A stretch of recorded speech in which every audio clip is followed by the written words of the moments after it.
Didn't you live in fear most of your life? Let's face it. Oh, I have lived in fear. You were Bruce Jenner. You were decathlete for those of us who were here. You became an American hero overnight. It was the Cold War, so it was very important for us to have something to show against the Soviets and the East Germans. Weren't you in total fear that you would be discovered? Absolutely. My life was a life of secrecy, okay? I had like a double life. I had my family life, which was wonderful, but then I had also all these issues that I had to deal with deep inside of me about who I am as a person. Who am I?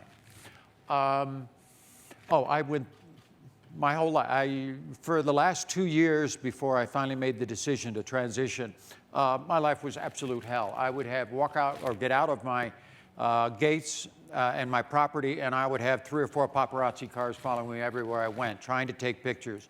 They followed me everywhere. It was horrible, looking for some picture. I was demonized in the tabloids almost every day. My kids would walk through the grocery line, and there would be a picture of me on the cover. You know, Bruce is transitioning into a woman. This is going on, that going on. All of this stuff. My life was hell, to say the least. It was hell. And mentally, it's extraordinarily difficult. But I'm a very strong person mentally. From all the way back in the games to all the things that I've done in my life. There was only one time where I ever contemplated and thought about suicide. And it was probably at my low point. This was a few years ago. I was doing ways that I could sneak around and do a few little things to make me feel better about myself. I hated my Adam's apple. So I thought, you know what? Even though the tabloids and everybody's following me, I could sneak in, do a little shave. It's nothing. They'll never notice, okay? So I went through it.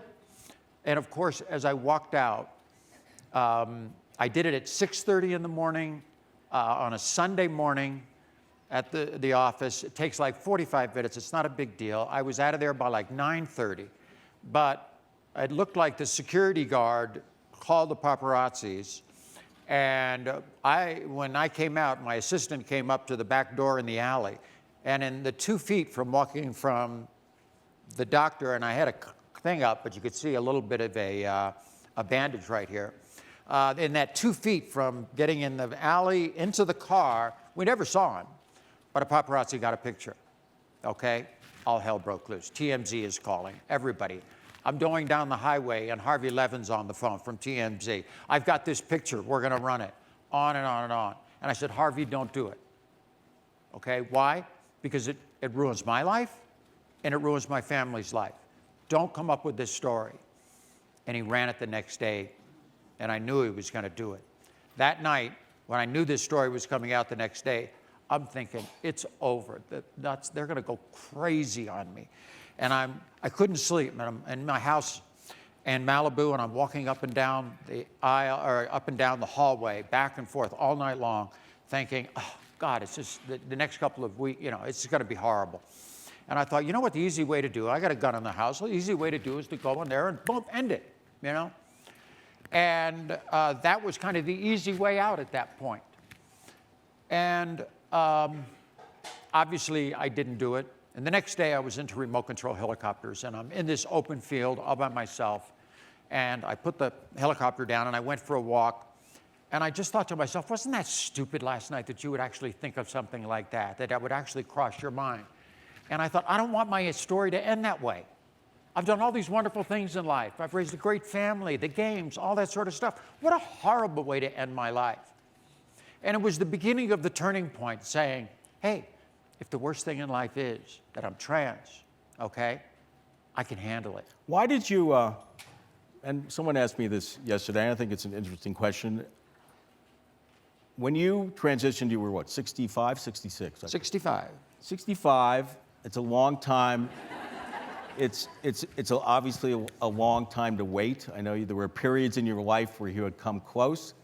Some would say, look, too old.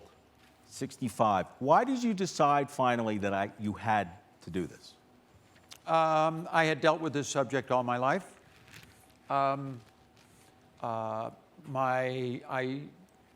spent my entire life raising my family, dealing with the issue on the side the best I possibly could, going to hotels, going this place, that place, sneaking around, traveling with 2 bags, one male, one female. I mean, you have no idea. You'll find out in the book, right?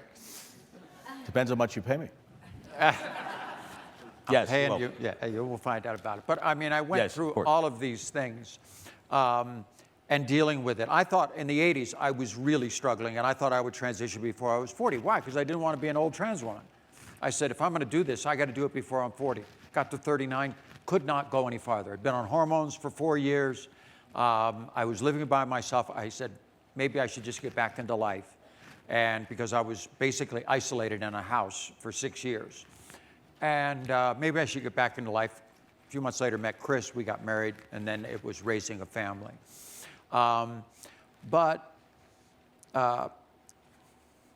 There's so many things along the way, and if I can briefly do this, I always used to explain myself if I was talking to my children or anybody, and I didn't talk to too many people, but I would always kind of explain to myself, because I am a person of faith, that maybe this is a good way to explain it.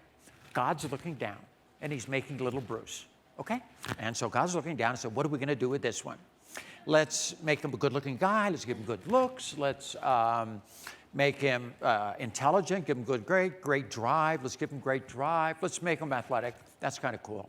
And in fact, I'll tell you what, let's make him really athletic. That's even cooler. So God is handing out all these wonderful qualities.